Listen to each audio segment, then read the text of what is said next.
Doctor Sapna देव madam यांना विनंती आहे की आपण या पॅनल डिस्कशनला सुरुवात करावी.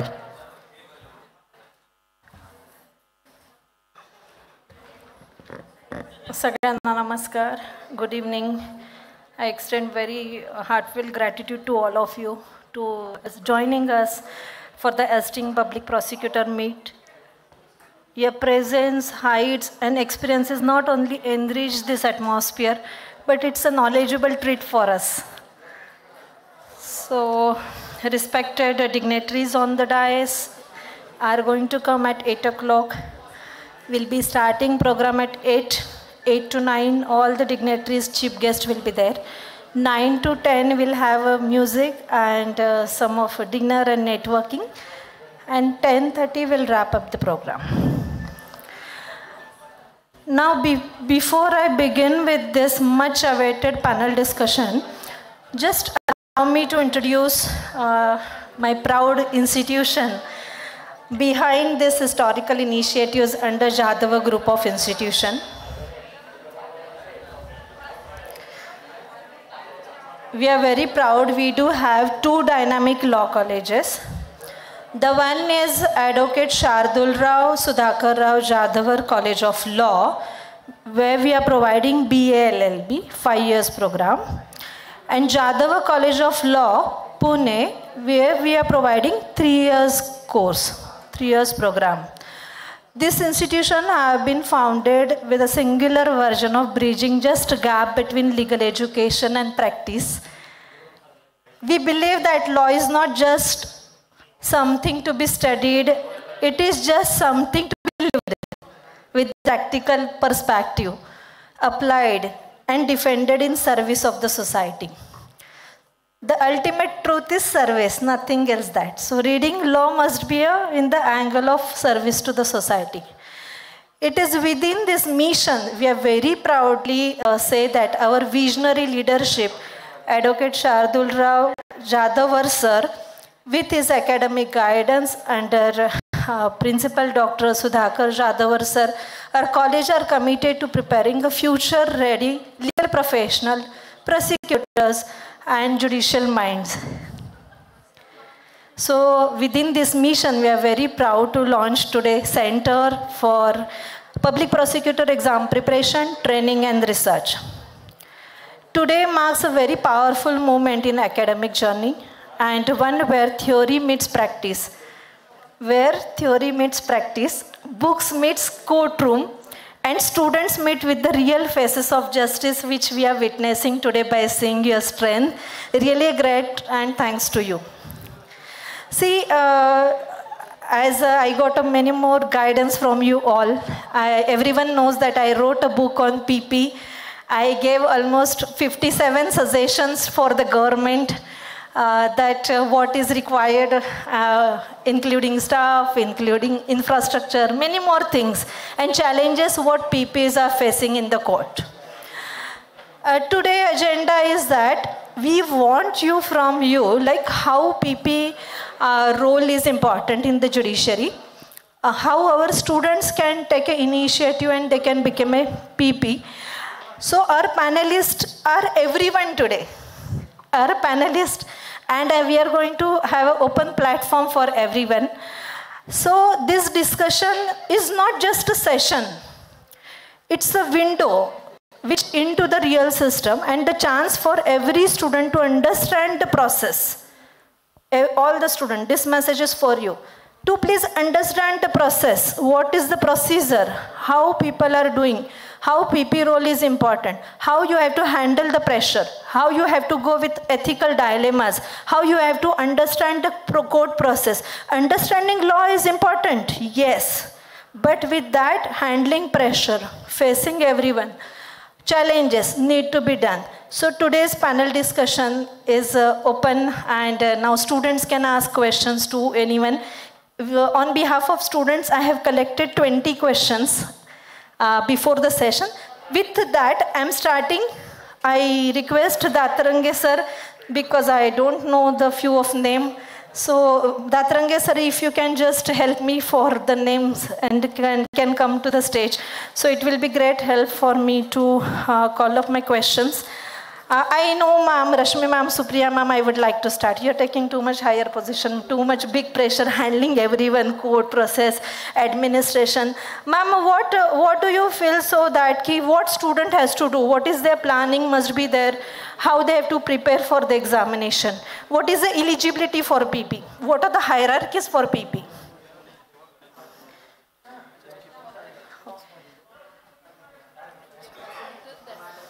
First thing, he should be an advocate. Then he should practice law for 5 years. And at the same time, he should have an interest for working for victims, for nation, and for state. I strongly think 3 things he should have. First thing, he should be an advocate. Then he should practice law for 5 years. And he should work for state. And he should have willingness and interest to work for them. That's it. Okay, thank you, ma'am. Students, are you interested? Shall I move on with on behalf of you? Is there any question from your side? Yes, please come. Come on the stage. Please come. See, becoming a public prosecutor is not just a job. Yes, please raise your hand so we can provide you the mic.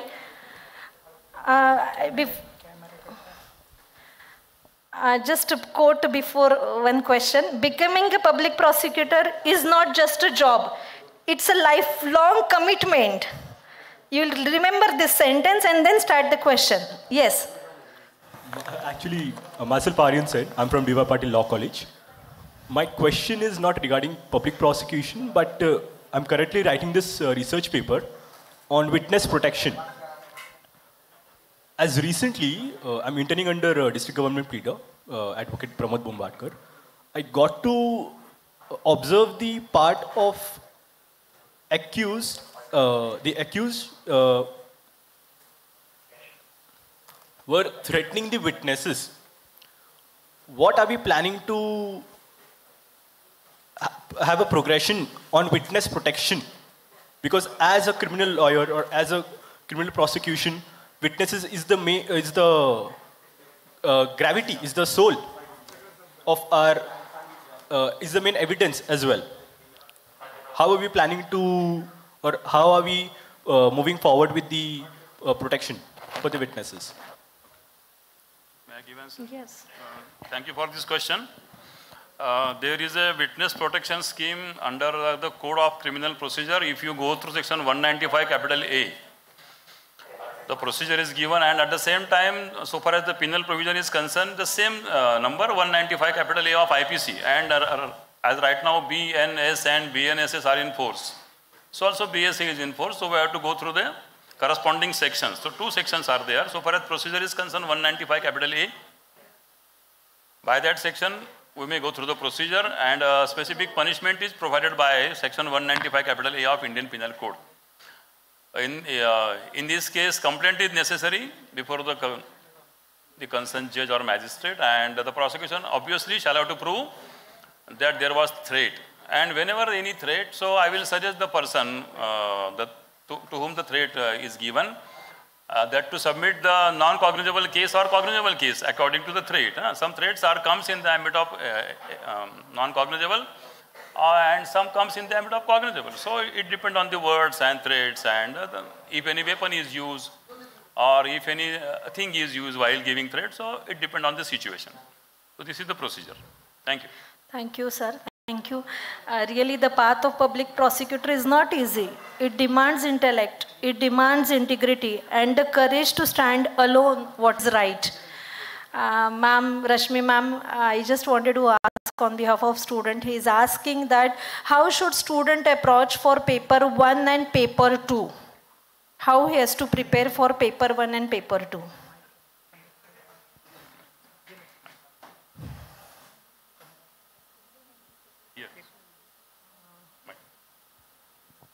Hello, आत्तापर्यंत माझ्या माहितीप्रमाणे पहिला जो group A साठी जो paper होता MPSCचा, तर त्याच्यामध्ये मेजर ॲक्ट्स होते.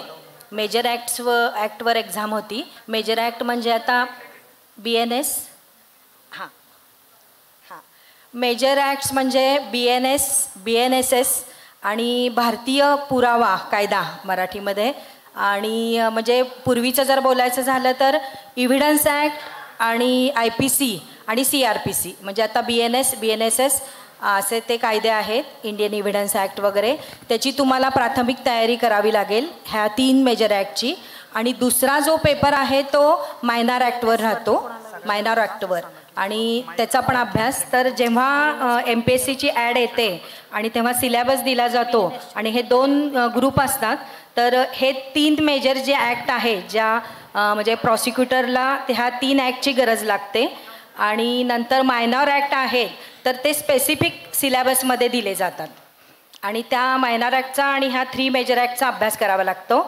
आणि मगाशी मॅडमनी सांगितलंच की 5 years प्रॅक्टिस गरजेची आहे प्रत्येकाने. आणि त्यासाठी जेव्हा तुम्हाला ही एक्झामसाठी तयारी करावी लागते तर बेसिकली तुम्हाला प्रॅक्टिससाठी कोर्टात पण जावं लागेल, कारण थेअरी आणि प्रॅक्टिस ह्याच्यामध्ये खूप ड्रास्टिक फरक आहे. म्हणजे एखाद्याने नुसती थेअरी जर केली तर थेअरीमधून तुम्हाला नेमकं काय हवं आहे ते कळणार नाही. तुम्ही जर सायमल्टेनियसली थेअरी आणि प्रॅक्टिस जर करत राहिला आणि जर वाचन करत राहिलात आणि अपडेट्स राहिलात सुप्रीम कोर्ट आणि हायकोर्टचे जजमेंट्स वगैरे बघून, तर you can prepare very well for this exam MPSC. Thank you ma'am. खूप छान मार्गदर्शन केलं. मॅम, BNSचा आपण आत्ता विषय काढला म्हणून मला त्यात ॲड करायचं असं क्वेश्चन आहे की आपण आता नवीन लॉजला अडॉप्ट केलं आहे, तर BNSS आणि BCA हे अपकमिंग एक्झाम्समध्ये आता कसे अपडेट होतील? संगीता मॅम, म्हणजे आता हे नवीन सिलेबसमध्ये ह्या परीक्षेमध्ये किती वेटेज त्यांना दिलं जाईल?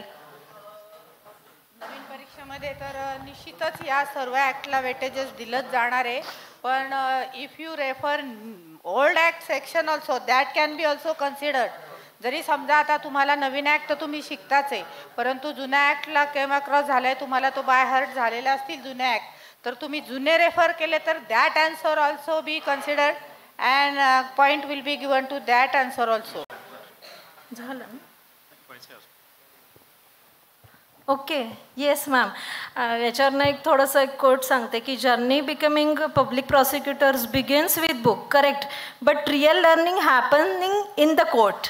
तर मुलांसाठी आत्ता मार्गदर्शन आमचं इथे आम्ही जाधवर कॉलेजला सुरू केलं आहे की आमचा जो कोर्सक्रम आहे तो आम्ही अफिलिएटेड पुणे युनिव्हर्सिटीच आहोत, त्यामुळे कोर्स आम्ही तोच करणार. पण शिकवताना आम्ही मंडे टू थर्सडे थ्योरी शिकवणार आणि फ्रायडे सॅटर्डे त्यांनी कोर्टमध्ये जे आम्ही शिकवलं ते बघायचं, ऑब्झर्व करायचं, कॉन्टॅक्ट करायचं, लॉयरला भेटायचं, तिथे जायचं. So we are focusing more on practical approach. So welcome sir. Welcome. सरांचं स्वागत आहे. Narkhedkar sir assistant director of Solapur is on आपल्यामध्ये आहेत. त्यांचं तुमचं आपलं मनापासून स्वागत sir. Thank you sir. Vaishali ma'am, काही तुम्ही टिप्स आम्हाला शेअर करू शकतात का की how to improve the answers writing किंवा legal drafting for APP exams? What are the tips for students? जसं अभ्यास केला जातो तसं रायटिंग स्किल पण वाढवणं गरजेचं आहे, कारण पेपरची वेळ आणि तुमचा प्रश्न उत्तरं लिहिण्याचा स्पीड हा मॅनेज झाला पाहिजे आणि दिलेल्या वेळेमध्ये सगळे प्रश्नाची उत्तरं कंप्लीट झाले पाहिजे. हे कधी होणार आहे? ज्यावेळी तुमची प्रॅक्टिस असेल लिहिण्याची. रायटिंगची गरज आहे, केवळ वाचन उपयोगाचं नाही. आणि नवीन ॲक्ट आणि जुने ॲक्ट दोन्हीचंही वाचन करणं गरजेचं आहे. आणि त्याप्रमाणे नवीन काय म्हणू त्याला की नवीन आर्टिकल्स असतात कायद्याच्या विषयी, ते वाचले पाहिजे, त्याचं ते लिहून काढले पाहिजे. जेवढं रायटिंग असेल त्याचा जास्ती फायदा होईल, कारण ॲक्च्युली पेपर लिहिताना थिरॉटिकल आहे, ऑब्जेक्टिव्ह किंवा असे नाही आहेत. त्यामुळं मेनचे जे एक्झाम असतात ती पूर्ण थिरॉटिकल आहे, त्यामुळे लिहिण्याची प्रॅक्टिस गरजेची आहे. Thank you. Yes, thank you ma'am. Mamata ma'am, माझा प्रश्न आहे आता की एक टिपिकल डे कसा असतो मॅम तुमचा? म्हणजे तो खूप असा हेक्टिक असतो, मग त्याला असं शेड्यूल असतं का की 10 ते 6, 8 ते 5 घरी जाऊन अभ्यास करणं? म्हणजे मुलांनी लॉ तर वाचायचंच आहे, पण कुठल्या वेळेला पण किती महत्त्व द्यायचं, ते चॅलेंजेस कसे त्यांनी फेस करायचे, घरी जाऊन यंग जनरेशन किंवा यंग एम्प्लॉईज ऑल्सो मॅम, त्यांना असं वाटतं 6 वाजले आता माझा रोल संपला एम्प्लॉई म्हणून किंवा स्टुडंट म्हणून, आता मी बघणार नाही, पण 6 नंतर पण काही अर्जंट काम येऊ शकतो, तर ते करायची त्यांची चॅलेंजेस एक्सेप्ट करायची तयारी आहे का? एक प्रॉसिक्युटर हा फक्त 11 ते 5 ही त्याची ड्युटी नसते, तर 24 तास तो ऑन ड्युटी असतो. आणि प्रॉसिक्युटरचा जो प्रत्येक दिवशीचा बोर्ड असतो तो फिक्स असतो. आणि ज्या केसेस आज ज्या झाल्या आहेत तर त्याची नेक्स्ट डेट पडलेली असते, ती आपण डायरीवर अपडेट केलेली असते. त्याच्यामुळे आता उद्या जर 6 तारीख असेल किंवा 7 तारीख असेल मंडेला, तर त्याच्या ज्या काही 10-15 ज्या केसेस आहेत त्या ठरलेल्या असतात. तर प्रॉसिक्युटर म्हणून माझी अशी पद्धत होती की 7 तारखेचा विटनेस हा 7 तारखेला नाही शिकवला गेला पाहिजे, तर त्याची बिफोर 2 डेज 6च्या नंतर किंवा 10च्या अगोदर त्याला आम्ही कॉल करतो. तर त्याचा जो काही जबाब आहे तो वाचून दाखवला जातो, त्याला त्याप्रमाणे प्रिपरेशन त्याच्याकडनं करून घेतली जाते आणि मग तो विटनेस कोर्ट हॉलमध्ये आम्ही तपासत असतो. त्याच्यामुळे त्याची ड्युटी ही फक्त 11 ते 5 नसते. आणि प्रेशर हँडलिंग म्हटलं तर ते थोडासा आपण जशी सर्व्हिस करत जातो तसा सवयीचा भाग होऊन जातो. आणि अभ्यासाची सवय असेल आपल्याला करायची तर काही तसं कठीण नाही आहे. फक्त तुम्हाला नंतर असं कळेल की जो आपण साक्षीदार तपासत असतो, एखादा 324 म्हणजे मारामारीची केस आहे आणि त्याच्यामध्ये 5 ते 6 साक्षीदार आहेत, एक कंप्लेनंट आहे, स्पॉट पंचनामा आहे, आय विटनेसेस आहेत आणि मग आय ओ आहे किंवा मेडिकल ऑफिसर आहे. तर तो प्रॉसिक्युटर त्याचं एक टेबल तयार करतो की मला पहिल्या डेटला कोण घ्यायचं आहे, की कंप्लेनंट घ्यायचं आहे आणि स्पॉट पंचनामा घ्यायचा आहे, तर त्याची आधी पहिल्यांदा तयारी करून घेतो. असं त्याचं टेबल ठरलेलं असतं. त्या पद्धतीने तो त्या केसेस म्हणजे डेट्स तसे लावून घेतो, प्रिपरेशन करून घेतो. नंतरचा भाग आला की म्हणजे ते ॲज अ प्रॉसिक्युटर म्हणून तुम्ही जेव्हा काम करता तेव्हा रुटीन होतं की मग त्याच्यामधला मुद्देमाल कसा कॉल केला पाहिजे, मेडिकल ऑफिसर कसा तपासला पाहिजे, असं होऊन जातं. मग एक प्रेशर हँडलिंगचा काही तो म्हणजे सवयीचा भाग आहे. पण टाईम मॅनेजमेंट आणि केसची मॅनेजमेंट जी आहे ती आपल्याला करायला लागते. Thank you madam. अरे वा, खूप छान. मी इवन माझ्यासाठी पण एक पॉईंट मी नोट केला यात ना. Thank you ma'am. क्वेश्चन आनंद सरांना आहे. आनंद सर, की आता आम्ही पण टीचर्स आहोत, तर मला असं मनुपात्रा लागतं, लेक्सिस नेक्सिस लागतं, रिसर्च करायला, अभ्यास करायला काहीतरी स्टडी मटेरियल लागतं, एक स्वतःची लायब्ररी लागते. सो तुमच्या रोलला असं वाटतं का की कुठेतरी आपल्याला रिसर्च आणि प्रिपरेशन आणि अभ्यास ह्या सगळ्या करायला वेळ कमी पडतो किंवा रिसोर्सेसचा थोडा बॅरियर असतं किंवा एखादी अर्जंट केस हवी आहे पण ते अवेलेबल नाही आहे. So that type of research and study oriented what type of challenges do you face? Hello, yes side.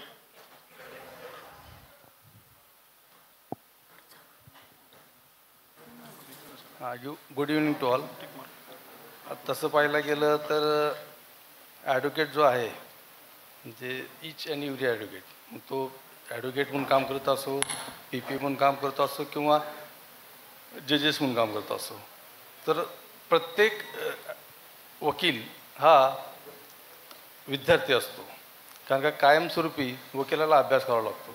त्यामुळं हा अभ्यासाचा जो विषय जो आहे तो फक्त पी पी पुरताच मर्यादित नाही, परंतु आजचा आपला हा सब्जेक्ट जो आहे तो पी पीच्या रिलेटेड आहे. आणि प्रत्येक पी पी हा अपडेट असलाच पाहिजे. आजकाल बरेच कायदे येतात, नवीन नवीन कायदे येतात, नवीन नवीन केस लॉज येतात आणि ह्या सर्व केस लॉचं जे नॉलेज आहे ते अपडेट असणं हे पी पीच्या दृष्टीनं आणि एखाद्या पीडिताला किंवा पक्षकारांना न्याय मिळवून देण्याच्या दृष्टीनं फार उपयोगी पडतं. मग त्यासाठी केस लॉच्या दृष्टीनं म्हटलं तर बरेचसे जर्नल्स आता बाजारात उपलब्ध आहेत. आता मॅडमनी सांगितल्याप्रमाणे मनुपात्र आहे, कोजुरीज आहे, लाय लॉ आहे, अशा प्रकारचे अनेक जर्नल आज आपल्याला मार्केटमध्ये उपलब्ध होतात आणि त्याच्या सी डीच्या म्हणा पेन ड्राईव्हच्या रूपामध्ये त्याचं आपण रूपांतर करून घेऊन त्याचा अभ्यास करून आपण आपल्या केसला न्याय देऊ शकतो. तर यासाठी आपल्या सर्व पी पींनी किंवा वकिलांनी या सर्व गोष्टीचा, या आधुनिक तंत्रज्ञानाचा वापर करून घेऊन त्याचा जास्तीत जास्त आपल्या केस स्टडीमध्ये वापर करावा आणि वापर केला गेला पाहिजे, तरच आपण आपल्या पक्षकारांना न्याय देऊ शकेल. आणि पी पीचं जर काम म्हटलं तर आपण आता पी पी म्हणजे पब्लिक सर्वंट आहे. मग पब्लिक सर्वंट असल्याकारणाने त्याला काही रिस्ट्रिक्शन येतात, परंतु ते रिस्ट्रिक्शन जरी आलेले असले तरी कायद्याच्या अभ्यासाच्या दृष्टीनं किंवा कायद्याचा विद्यार्थी म्हणून या सर्व गोष्टीवर आपण मात करून त्या ठिकाणी कायद्याचं नॉलेज अपडेट करून आपण त्या ठिकाणी प्रभावीपणे आपली हे प्रॉसिक्युटर म्हणून एक चांगली बाजू आपण न्यायालयात मांडू शकतो आणि एक बेस्ट प्रॉसिक्युटर म्हणून आपण त्याबद्दल नावलौकिक मिळवू शकतो. त्यासाठी अभ्यास हा तर गरजेचा आहे आणि त्या दृष्टीनं ज्ञान मिळण्यासाठी प्रत्येकाने तयार असलं पाहिजे. एवढं. Thank you, sir. Before I start one question, I would like to welcome our founder member, Honorable Surekatai ma'am. Thank you for joining us, ma'am. Next is that it's really, as sir said, yes, I'm going to come to you. I saw, as sir said, see, we have to be very much alert for technology as well. So this path does not promise you comfort zone, but it promises you the meaningful life in the service of justice. So तुम्ही ह्या विचाराने आपण गेलो तर असं म्हणून चालणार नाही की मला ड्राफ्टिंग येत नाही, मला कम्प्युटर वापरता येत नाही, मला क्विक केससाठी मला काहीतरी पॉईंट लागणारच आहे. तर दातरंगे सरांना पण मला एक प्रश्न विचारायचा आहे, एक त्याचा प्रश्न घेऊन की आता मला पीपी व्हायचं आहे, पण मला एक मोटिवेशन किंवा एक इन्स्पायरिंग काय आहे. So what inspired you to become a public prosecutor? Exactly असा कुठला क्लू होता की तो त्यांना असं वाटायला लागेल आज? I will hand over this question to my friend mister Vikas Deshpande sir. I feel that Vikas Deshpande is the right person to give the question. Please, sir, here. Please. The question is, what inspired you to become a public prosecutor?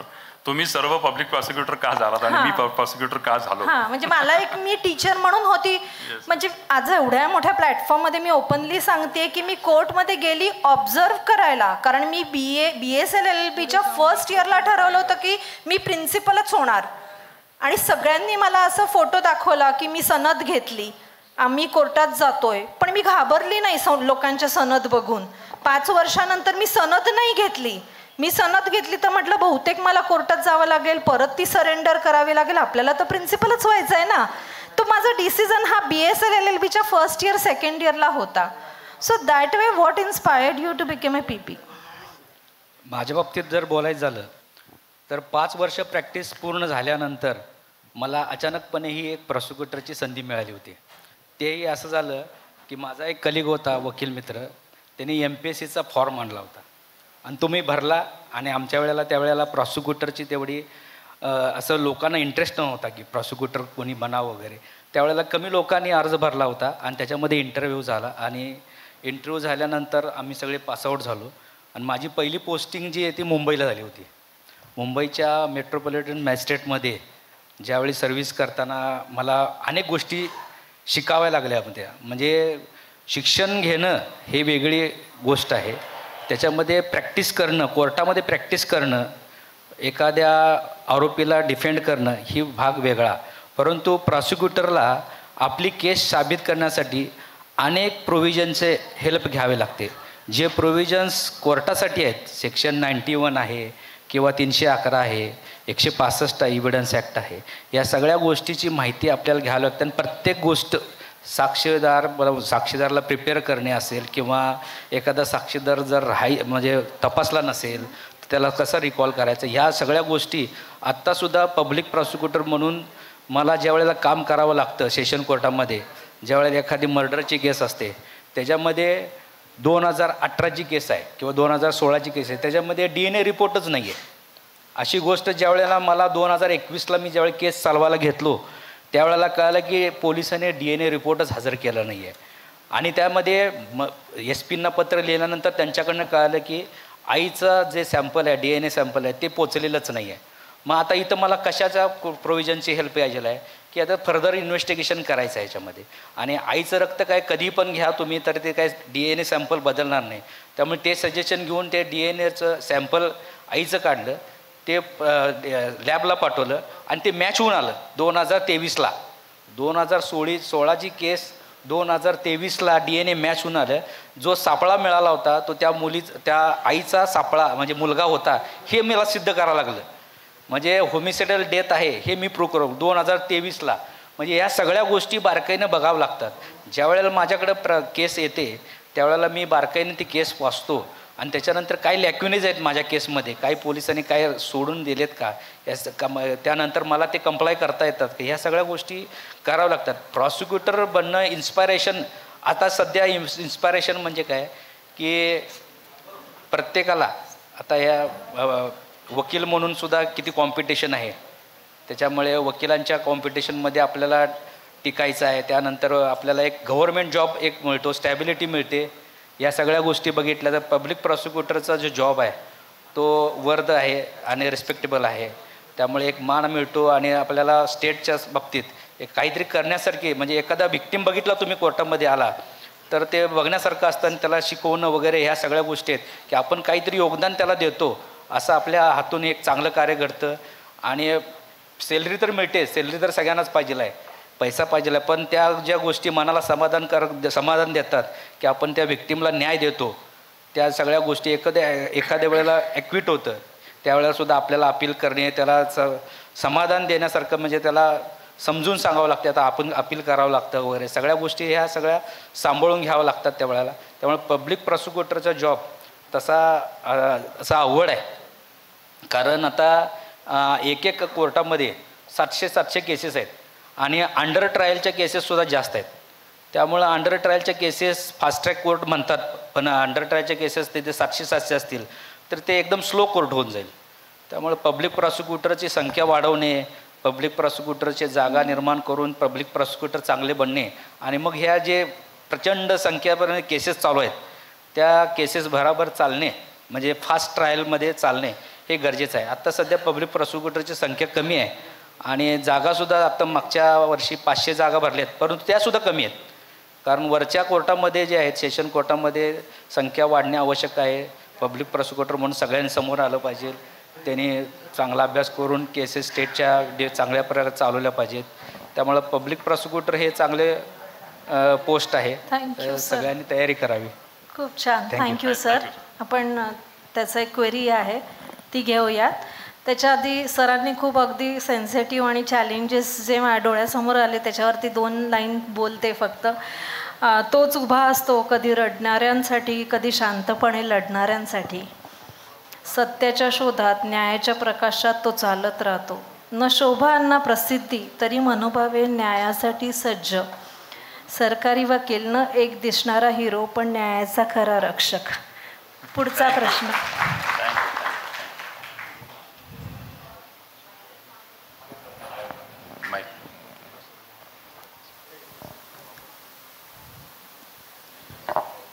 Good evening to all.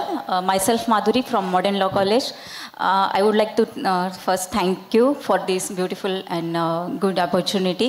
And my question is that we often get to internship with defense lawyers, but not with prosecutors.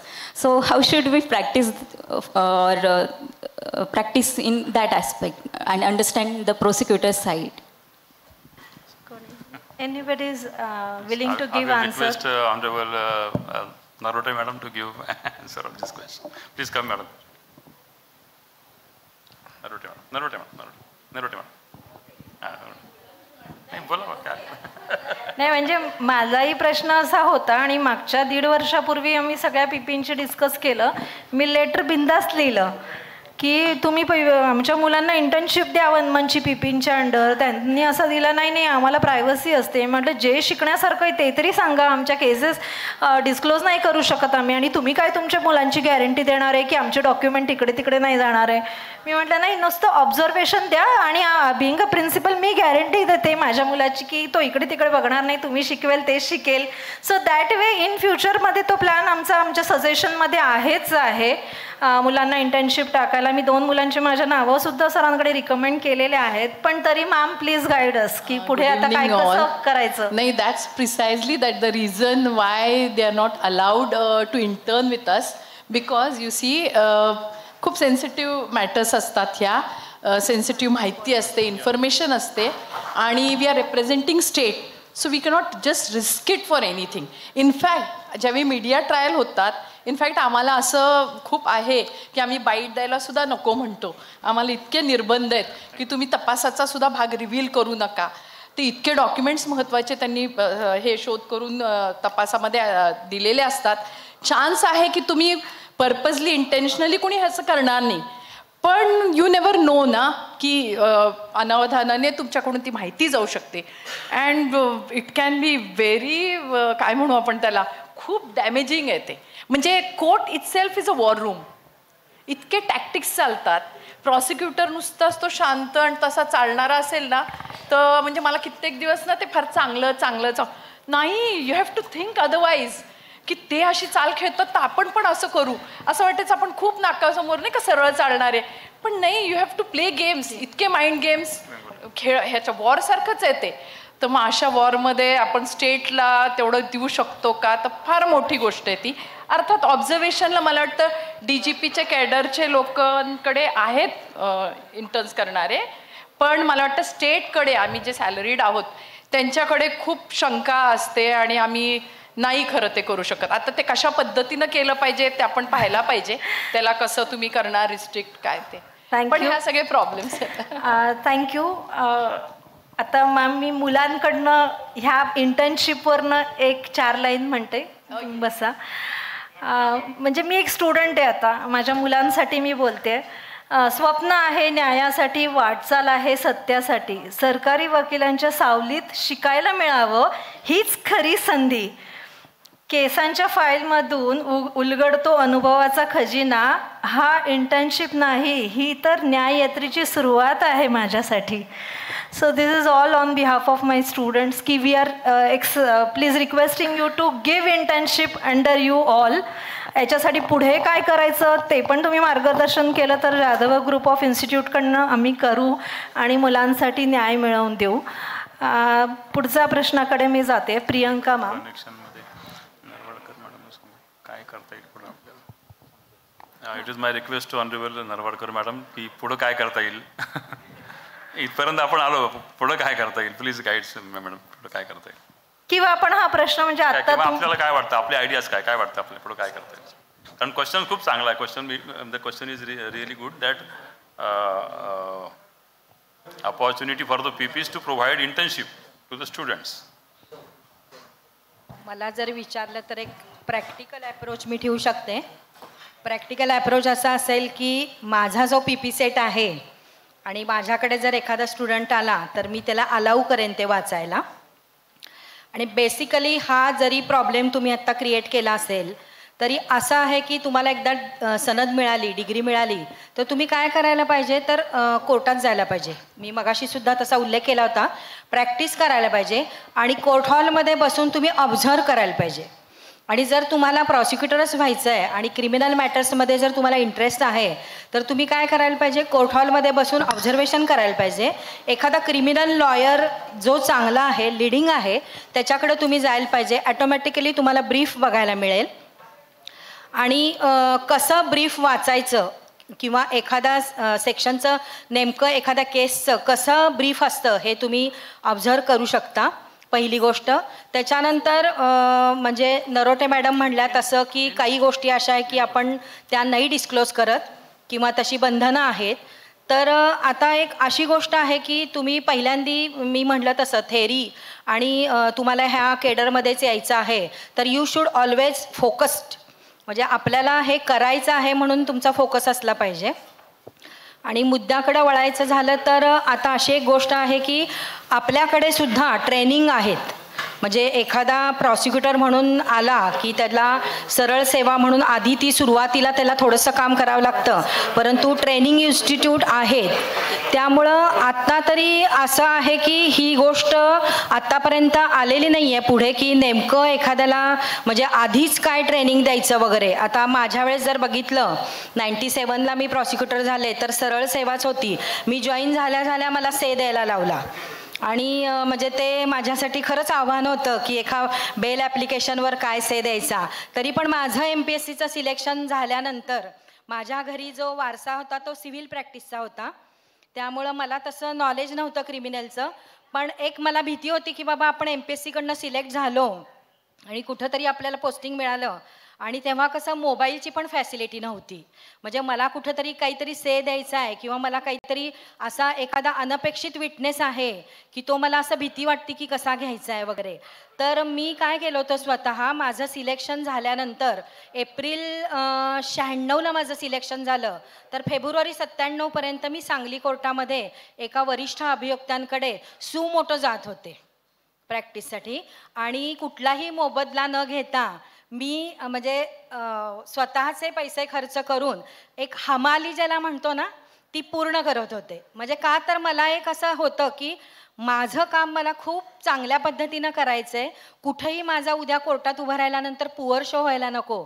आणि एक असं होतं की छान prosecutor आपल्याला घडायचं आहे. तर एक मॅडम होत्या आणि मी त्यांच्याकडे सुमोटो जायचं आहे आणि त्यांच्या पाठीमागं बसायचे. मी एक डायरी मेंटेन केली होती, फिर्यादी कसा घ्यायचा, स्पॉट पंच कसा घ्यायचा, एक्सपर्ट कसा घ्यायचा, डॉक्टर कसे तपासायचे, आय विटनेसेस कसे तपासायचे, 27चा पंचनामा म्हणजे काय, हे सगळं मी लिहून घ्यायचे, चीफ कशी घेतात वगैरे. तर ह्या गोष्टी म्हणजे तुम्हाला जर दडपण असेल किंवा आत्ता जर हा विषय आहे तर ह्या तुम्ही करायला हव्यात. आणि आता पुढचा विषय असा आहे की ह्याच्याबद्दल काय करता येईल. तर मला असं वाटतं की आता डायरेक्टर ऑफ प्रॉसिक्युशन इथे येत आहेत योगायोगाने. तर आपण ही जर बाब मॅडम डायरेक्टर ऑफ प्रॉसिक्युशनच्या कानावर घातली तर आपल्याला एक चांगला मार्ग मिळेल. आणि मगाशी उल्लेख केल्याप्रमाणे ट्रेनिंग पण होतं आहे आपल्याकडे, 1.5 महिन्याचं ट्रेनिंग देतात. आणि थोडंसं तुम्ही कोर्ट ऑब्झर्व केलं तर ते काही खूप अवघड आहे अशातलाही भाग नाही आहे. आणि आपलं वाचनही हवं आहे. आता मी उभीच तर मला एक सांगायचं आहे, मगाशी एक प्रश्न येऊन गेला की काय तयारी हवी आहे वगैरे. तर तुम्ही केव्हाही कायदा वाचताना म्हणजे भारतीय न्यायसंहिता वाचताना तुम्हाला काय बघायला पाहिजे, इन्ग्रेडियंट्स. म्हणजे मला स्वतःला जेव्हा सुरुवातीला जेव्हा असं आव्हान असायचं, माझ्याकडे मोठीच्या मोठी पर्स होती आणि उद्याचे सगळे पी पी सेट असतात तर ते मी घरी घेऊन यायचे, रात्री उशिरापर्यंत वाचायचे की कशी मला चीफ रेकॉर्ड करायची आहे, मला काय. आणि इन्ग्रेडियंट्स तुम्हाला त्या म्हणजे IPC जुना जो आहे त्याचे माहीत पाहिजे, प्रोसिजर माहीत पाहिजे. आणि सगळ्यात महत्त्वाचं काय आहे, आमच्या तोंडामध्ये जुनीच नाव आहे, इव्हिडन्स ॲक्ट, भारतीय न्याय साक्ष संहिता. तर थोडंसं ते आम्हाला अजून नावं पण लक्षात राहिला. तर ह्या गोष्टींचा आहे अंतर्भाव. आणि मी मगाशी म्हटल्याप्रमाणे डायरेक्टर साहेब आल्यानंतर त्यांच्या कानावर ही जर बाब घातली तर हे होम गव्हर्नमेंटकडे किंवा लॉ अँड ज्युडिशरीकडे जर मांडलं गेलं तर ह्याच्या बाबतीत काहीतरी होऊ शकतं. धन्यवाद. Thank you ma'am.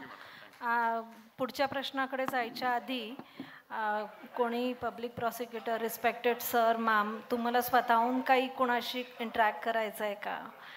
कोणाचं स्वतःचं विलिंगनेस आहे का की तुम्ही बोलणार आहे? कारण माझ्याकडनं कुणाचं नाव राहू शकतं आहे किंवा मला सगळ्यांना सांगता येत नाही आहे. तुम्ही सांगितलं तर मी माईक फक्त तिकडे देते, म्हणजे तुम्ही बोलू शकताय. तोपर्यंत मुलांचा प्रश्न आहे. Yes, last.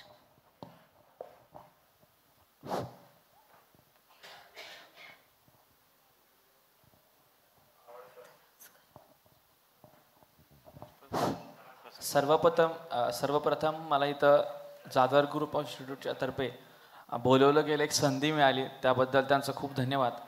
प्रत्येक प्रश्न गुगलला विचारला जाऊ शकत नाही आणि कदाचित उत्तर गुगलही देऊ शकत नाही. त्याच्यामुळे मला असं वाटतं हा प्रश्न मी आत्ता प्रस्तुत करतो आहे.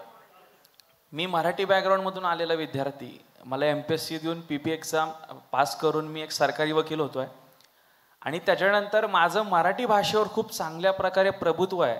पण भविष्यामध्ये मी जर प्रॅक्टिस केली PP म्हणून तर मला इंग्लिश म्हणून कुठंतरी बॅरियर येईन का, आणि जर ते आलं तर त्याला मी कसं ट्रीट करून त्याशी कसं लढून त्या क्षेत्रामध्ये मी चांगल्या प्रकारे माझं नाव करू शकतो. Anantrao Chaudhari is the best person for this question and answer. या प्लीज सर. सर्वप्रथम मी जाधवर ग्रुप ऑफ इन्स्टिट्यूट्स या संस्थेचं आमच्या प्रॉसिक्युटर विंगतर्फे अभिनंदन करतो की जे जीवनात माझे 23 वर्ष सेवा देत असताना शासकीय सेवेत असा कुठल्याच इन्स्टिट्यूटनी कार्यक्रम संपूर्ण महाराष्ट्रात घेतलेला नाही. त्याबद्दल आपण कार्यक्रम घेतल्याबद्दल अतिशय आमच्या प्रॉसिक्युशन विंगतर्फे आपले हार्दिक अभिनंदन.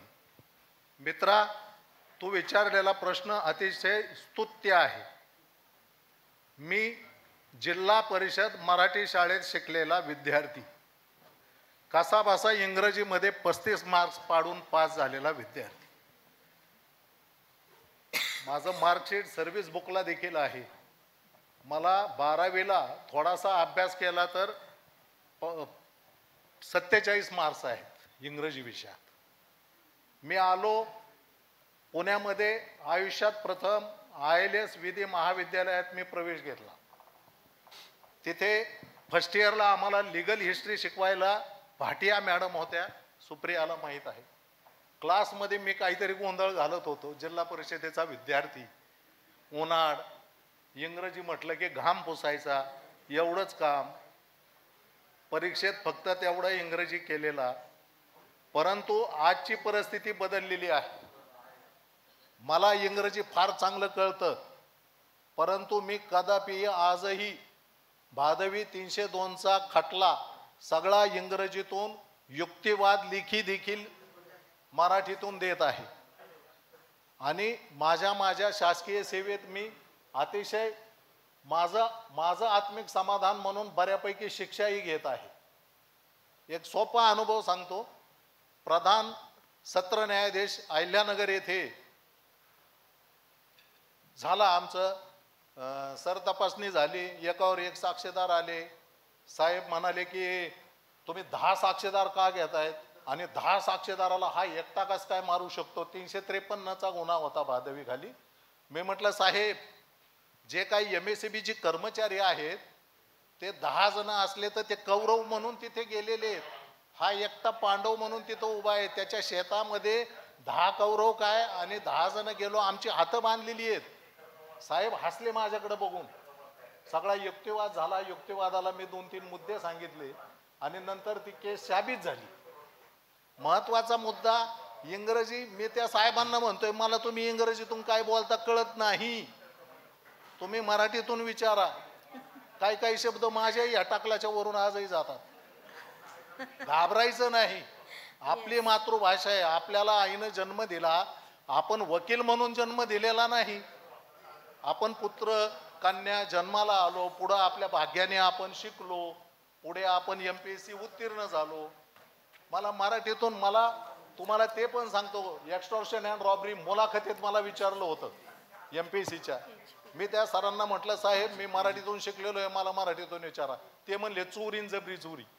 सुरू केलं उत्तर मी. म्हणजे काय असतं, भीती बाळगू नका. आणि सगळं काही शासन सुद्धा मराठीच्या बाजूनी आहे. म्हणजे कालांतराने माननीय उच्च न्यायालयात देखील मराठीतूनच होईल की काय. म्हणजे त्या भीतीपोटी मी माझा मुलगा बिशप्सला शिकवलाय, ती माझी खंत म्हणून. पण त्यालाही सांगितलं आधी मराठीचा स्वाभिमान आणि मग इंग्रजी तुझी भाषा. त्याच्यामुळं मित्रा घाबरू नका. एवढं आता त्यावेळेला आमच्या वेळेला मराठीतून पेपर सुद्धा मी लिहित होतो. आता माहीत नाही की बाबा मराठीतून पेपर चालू आहेत का नाही. पानकर साहेब साक्षीला आहेत, त्यांनी मराठीतून दिलेली आहेत. म्हणजे आता माहीत नाही आहेत की नाही. तर त्याच्यामुळे एवढं घाबरायचं मित्र कारण नाही. आपली मातृभाषा ही जगाच्या पाठीवर संत ज्ञानेश्वर, संत तुकाराम महाराजांची कुठपर्यंतही पोहोचलेली आहे. त्याच्यामुळं अजिबात घाबरायचं नाही. मराठीला अतिशय सार्थ स्वाभिमानाने ती केस लढवायची. निश्चित त्याच्यामध्ये प्रावीण्य मिळतं. आणि आता मराठीतून सुद्धा ट्रान्सलेट म्हणजे इंग्रजीतलं करता यायला लागलंय मला. त्याच्यामुळे घाबरायचं आणि डरायचं काही एक कारण नाही. खूप धन्यवाद सर. थँक्यू. आपल्याकडे सगळे PP आहेतच. आपल्याकडे AGP पण आहे. मॅडम रासकर मॅडम आपल्याकडे आले आणि प्रश्न माझा आहे मॅडम. माझा प्रश्न असा आहे मॅम की how do you handle cases where government department themselves are unprepared and non cooperative. हा मुळात मला प्रश्न आहे. म्हणजे की त्यावेळेस तुमचं प्रिपरेशन कसं चॅलेंजिंग असतं किंवा ते कसं प्रेझेंट केलं जातं. नाही, मला असं आत्तापर्यंत 10 वर्षात तरी असं काही अनुभव नाही आलेला की प्रिपरेशनला असं वेळ मिळालेला नाही. आपल्याकडे भरपूर वेळ असतो, आपण वेळ घेऊ शकतो. जेव्हा अभ्यास नाही झालेला आपण साहेबांना सांगू शकतो की माझा अभ्यास नाही, मला वेळ हवा आहे आणि अभ्यास करून आपण उभं राहू शकतो. पण कधी कधी असं होतं की पोलिसांच्या असंख्य चुका असतात, त्यांचे लूप होल्स आपल्याला कधी कधी भरून काढावे लागतात. फॉर एक्झाम्पल, कालच्याच माझ्या एका केसमध्ये असं मला लक्षात आलं की 376 म्हणजे बलात्काराच्या केसमध्ये असं लक्षात आलं की ती मुलगी ही मेंटली डिसेबल्ड आहे, इंटेलेक्च्युअल डिसेबिलिटी आहे, आणि त्या अनुषंगाने पोलिसांनी तपासच केलेला नव्हता. मग मी तसं मेन्शन केलं मेहरबान न्यायालयाला की मी जेव्हा काही ब्रीफिंग केलं आहे, साक्षीदाराशी बोलले, तेव्हा माझ्या लक्षात आलं की ती मुलगी इंटेलेक्च्युअली डिसेबल्ड आहे.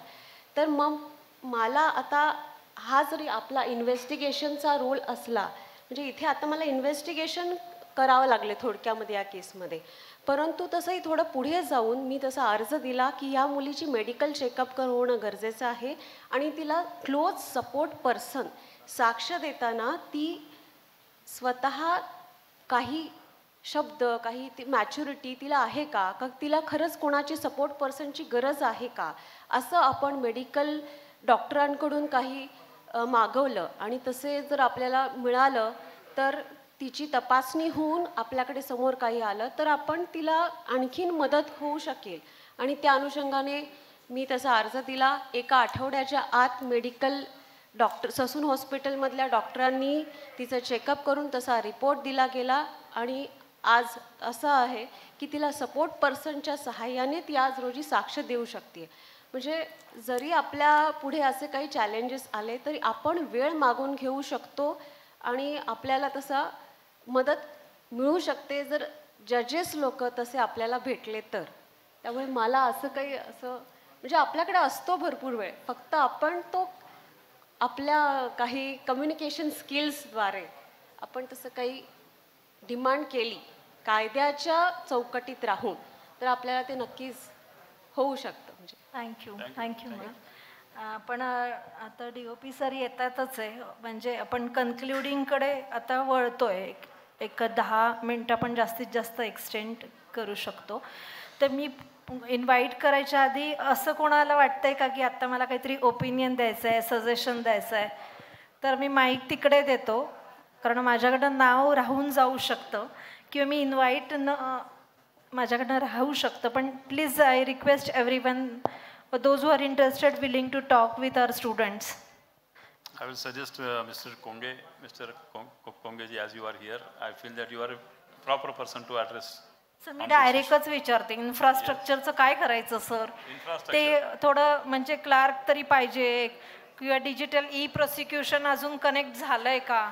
मी ऐकते प्रोसिक्युशन चालू झालंय सिस्टममध्ये, पण ते होतंय का? एक तरी स्टाफ पाहिजे ना मला, म्हणजे क्लार्क सगळंच मी बघायचं आहे. तुम्हाला इंटर्नशिप पण अलाउड नाही आहे, म्हणजे मुलं पण आमची मदत करू शकत नाही आहे. मग काम सगळंच मीच प्रिपेअर करायचं, मीच टाईप करायचं, मीच प्रेझेंट करायचं. So that way what are the challenges more which we are here to face, like what will be the solution?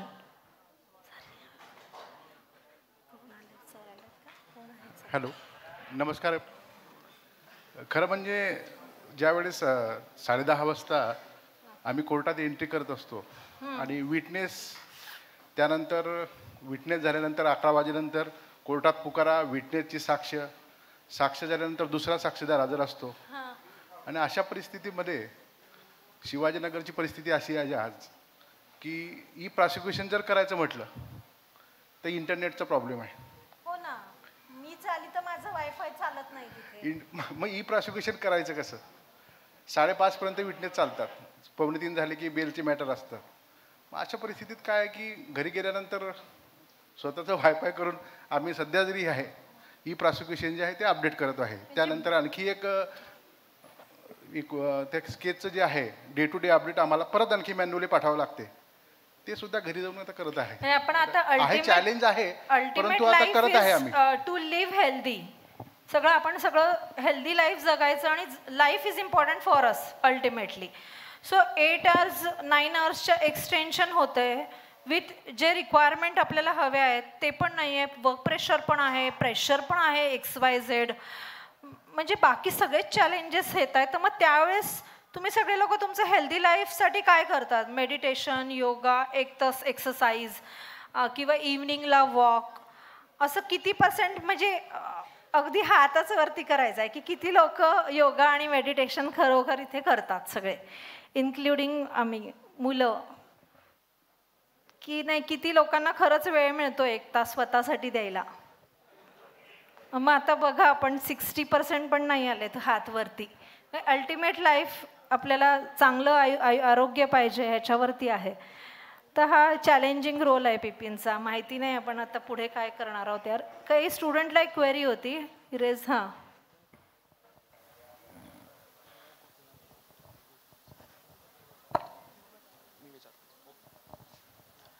Hello. A very warm good evening everyone present here.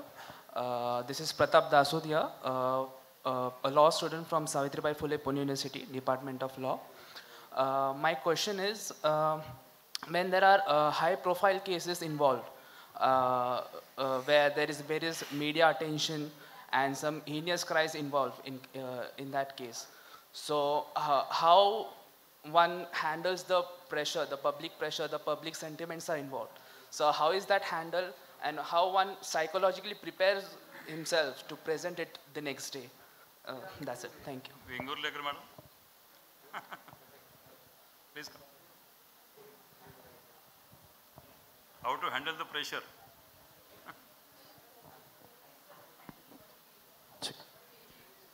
Good evening. Actually, if it is a routine, there is no pressure at all. Just switch on and switch off. But you have to be ready with the facts, with the things, with the case laws, with the citations, and then hundreds of lawyers will come against you. It doesn't matter. Actually, it is a zing. I love the profession.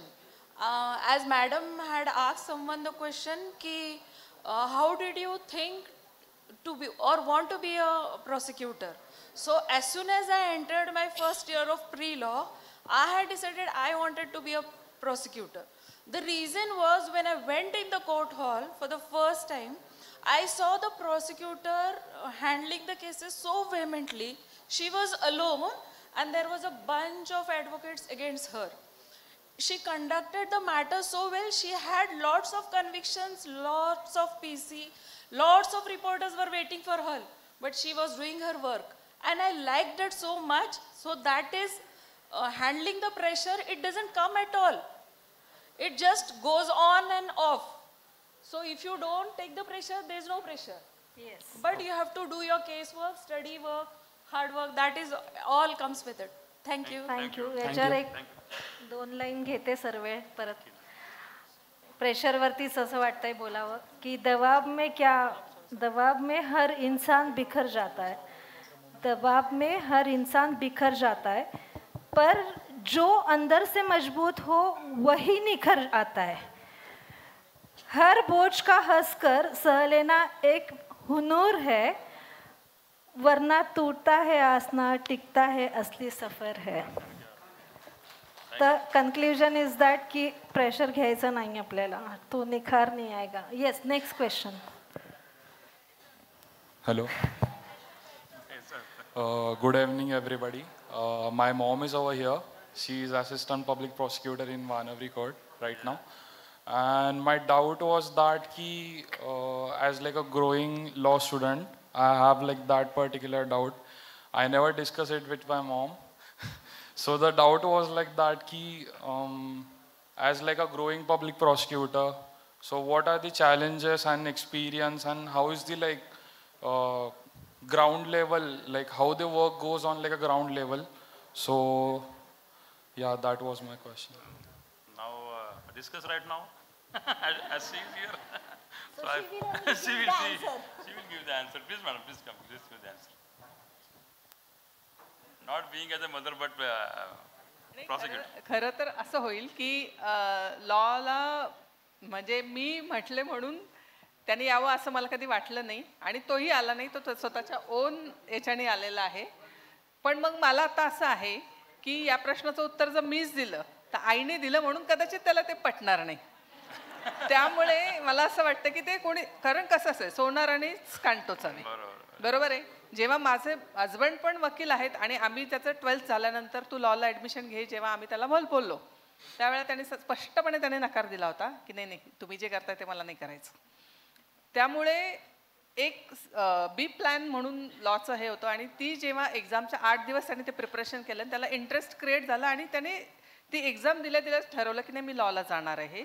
हा त्याचा सर्वस्वी हे आहे. त्यामुळं me please request करेल की याचा answer आणि कोणीतरी द्यावं, कारण तो मला बघतो आहे. त्या माझ्या रोलबद्दल मात्र आम्ही जास्त हे त्याच्याशी मी डिस्कशन नाही केलेलं, कारण मला माहिती आहे की जेव्हा तो कोर्टात येईल त्यावेळेला तो ते हे सगळ्या गोष्टी बघणार आहे. तर मी प्लीज कोणी सिनियर आपण याच्याबद्दल त्याला गाईड करावं. Patale sir, mister Patale, mister Deshmukh, just please come.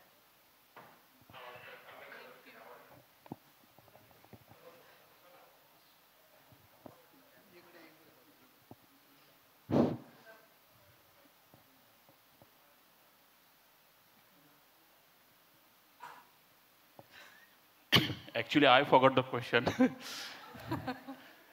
Please repeat. Hello.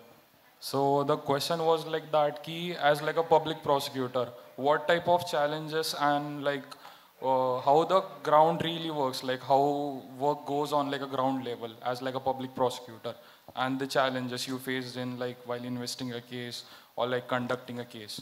See, each and every profession struggle is there since beginning. म्हणजे स्ट्रगल नसेल तर त्या प्रोफेशनला काही अर्थ नाही.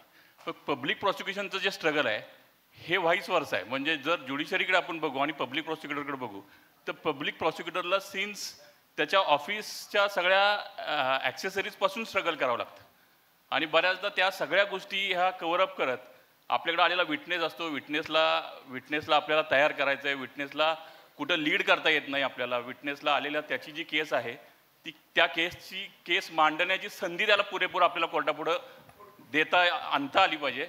हे आपलं मोस्ट चॅलेंजिंग वर्क आहे. त्याच्यानंतर काय होतं की बऱ्याचदा असं असतं की हरिअप डिफेन्स लॉयर्स असतात की ते जे आपल्यावरती हवी व्हायचा प्रयत्न करतात की बाबा असं नाही, असं नाही, असं क्रॉस करताना आपण चीप घेत असतो तेव्हा कुठेतरी आपल्याला डिस्टर्ब करायचा ते प्रयत्न करायचा. तर आता जसं मॅडमनी सांगितलं की कुठलंही टेन्शन आपण घ्यायचं नसतं कोर्टापुढे असताना, की आपल्या हातात जेव्हा विटनेस असतो तर मी त्याचा कमांडर आहे. I am the commander of that witness आणि मला त्या केसचा मी इन्चार्ज आहे. तर मला ती केस त्या स्टँडर्डनी त्या स्ट्रेंथनी मांडायचं आहे हे आपल्याला माहिती आहे.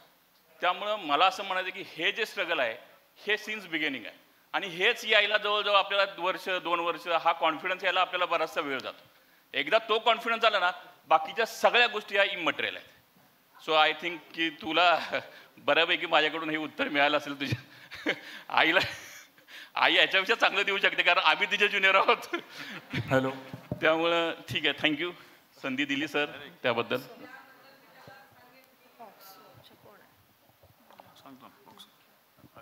सगळ्यात ग्राउंड लेवलचं चॅलेंज हर्ष हे असं आहे की बिंग अ प्रॉसिक्युटर म्हणून तुम्ही जेव्हा जाता त्यावेळेला त्या कोर्टामध्ये एक तो जो बोर्ड असतो, आज किती कामांचा आहे, त्या स्टेट लेवलचा संपूर्ण बोर्डाच्या साईड तुम्ही एकटे असतात आणि अदर साईडला वेगवेगळे वकील असतात आणि तुमच्याकडं येणारा जो माणूस असतो ना तो दुःखी असतो कारण त्याच्यावर अन्याय झालेला असतो. तर तो येतो तुमच्याकडे खूप होप घेऊन येतो की तुम्ही माझं आता हे रिड्रेसल करणार आहात, तुम्ही मला याच्यातनं वे आउट करणार आहात. तर तो त्याची जी कंप्लेंट आहे त्या कंप्लेंट व्यतिरिक्त तो तुमच्याशी खूप डिस्कस करतो. तर ते त्याचं ऐकून घेण्याचे पेशन्स तुमच्यामध्ये ठेवावे लागतात. ते पेशंटली ऐकून कायद्यात किती बसणार आहे ह्याच्यावर त्याला कन्व्हिन्स करावं लागतं आणि त्याप्रमाणे त्याची साक्ष नोंदवावी लागते. ही फर्स्ट स्टेज आहे. इथून जेव्हा तुमचे साक्षीदार चांगले डेव्हलप होतात तेव्हा तुमची केस ही बिल्टअप होत जाते. पण जर तुम्ही मेकॅनिकली त्याला तुझं जबाब असा आहे, तुझी कंप्लेंट अशी आहे, अशी वाचून दाखवली आणि तुला आता हेच चल विटनेस बॉक्समध्ये तू हे सांगायचं आहे, 2 मिनिटात तो सगळं विसरून जातो.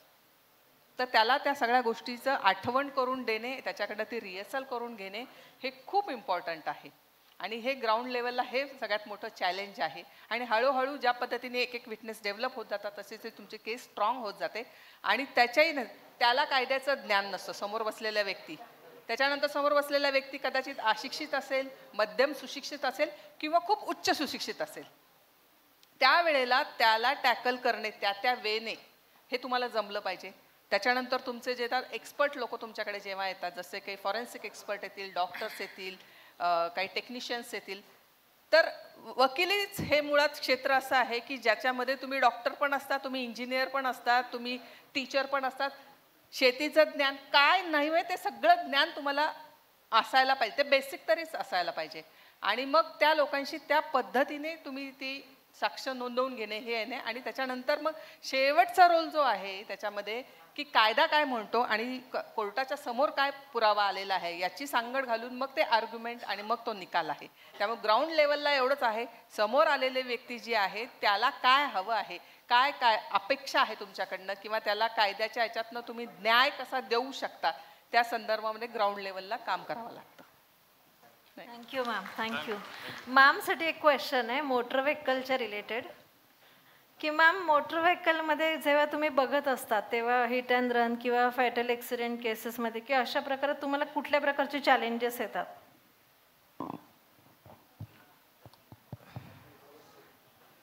Hello, good evening all. First of all, I would like to thank you so much, ma'am, for calling us here. It's a really very great, nice opportunity which is given by you to us. And mostly the students are here. And the specific question is regarding motor vehicle. So precisely, it is very important to mention here that Motor Vehicle Acts is a special act, and most of the people are unaware about the provisions. Even legal fraternity, there is very much confusion regarding that. So while dealing specifically drunk and drive cases, the drivers has to take care of that thing, that they have to drive safely, take care of the people's life, and more important aspect is legal provision.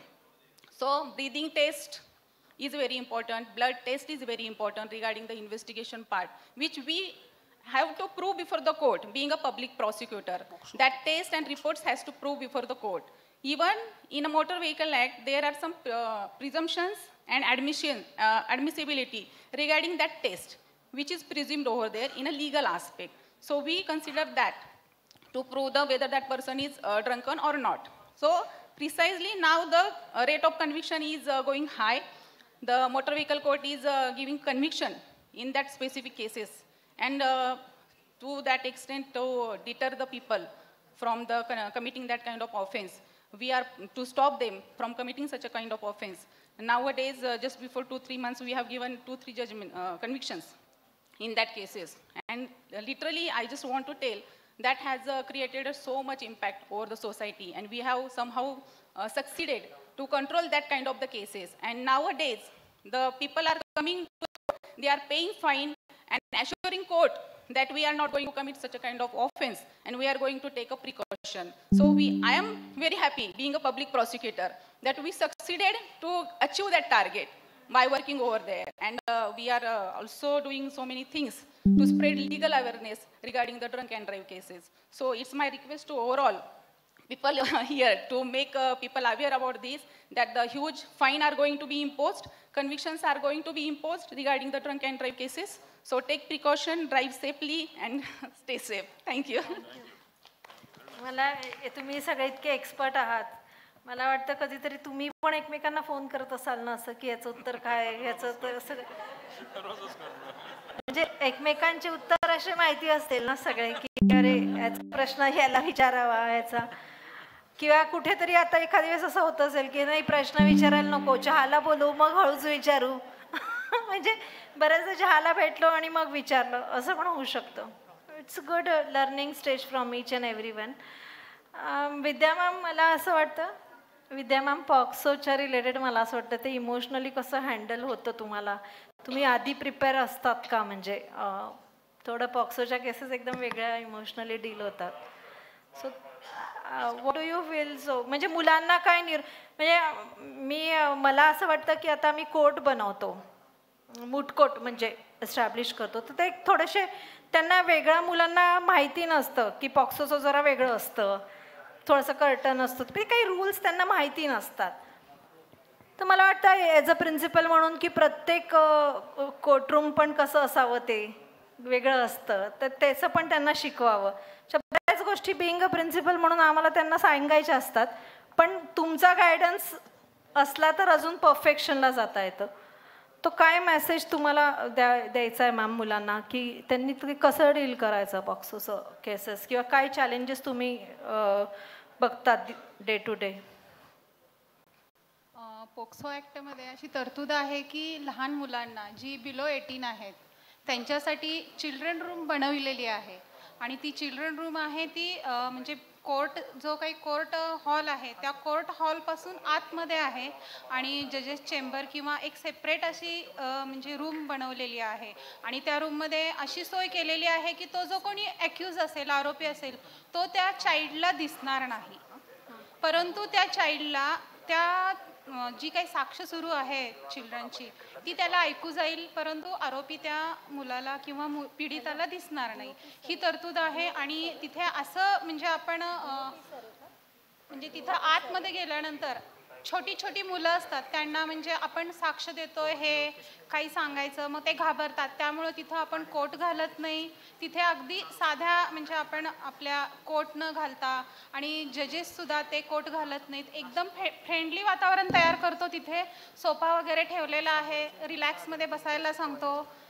आणि कोणीही नसतं, एक म्हणजे ॲक्यूजचे वकील, साहेब आणि public prosecutor आणि पीडिता अशा 4 लोक तिथं बसलेली असतात. आणि त्यांना तिथं चॉकलेट्स ठेवलेले आहेत छोट्या मुलांसाठी, खेळणी ठेवलेली आहेत. अगदी छोटी छोटी मुलं असतात त्यांच्यासाठी, की त्यांना असं वाटलं ते खेळतही बसतात, त्यांना चॉकलेट दिलं जातं.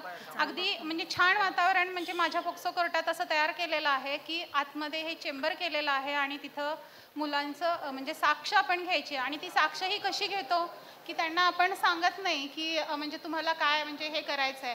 फक्त आता आपण ते काकू म्हणजे अगदी माझ्या ज्या जज आहेत त्या लेडीज आहेत आणि त्यात आंटी बसलेल्या आहेत, त्यांना आपण तुला काही म्हणजे विचारतील ते तेवढं सांगायचं आहे आणि घाबरायचं नाही वगैरे असं सगळं सांगून त्या काय म्हणजे तुला काही होणार नाही. आणि महत्त्वाचं हे आहे की जेव्हा चाइल्ड बिलो अगदी 8-10 वर्षाचे 12 वर्षापर्यंतचे जी मुलं असतील लहान अगदी, त्यांना आपण काय करतो की कोर्ट रूममध्ये आणत नाही. त्यांना कोर्ट रूमपासून जेव्हा ते साक्षीदार येणार आहेत, कोर्ट कॉन्स्टेबल आपल्याला म्हणजे सांगतात किंवा आपण आधीच सांगून ठेवतो त्यांना की तुम्ही त्यांना कोर्ट हॉलमध्ये न आणता मागून एक दरवाजा केलेला आहे त्या कोर्टामध्ये चेंबरमध्ये येण्यासाठी.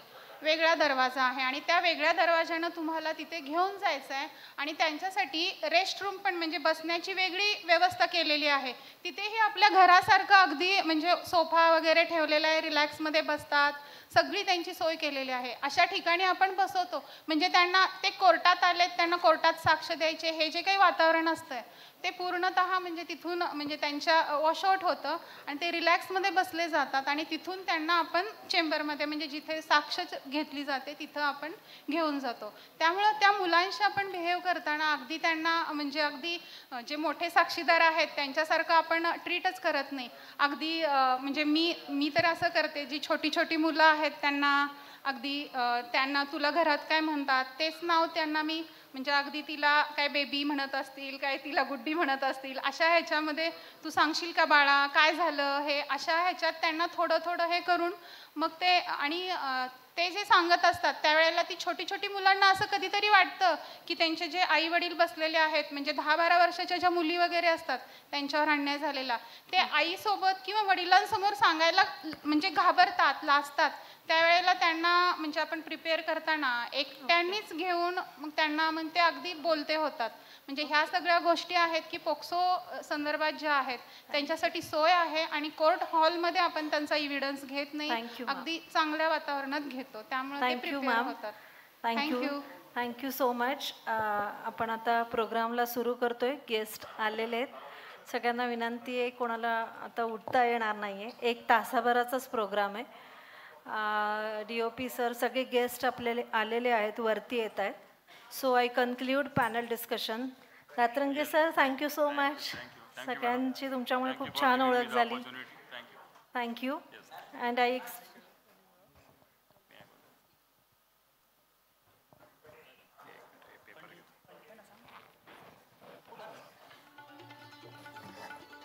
प्रोटोकॉल प्रमाणे चाललं. हां हां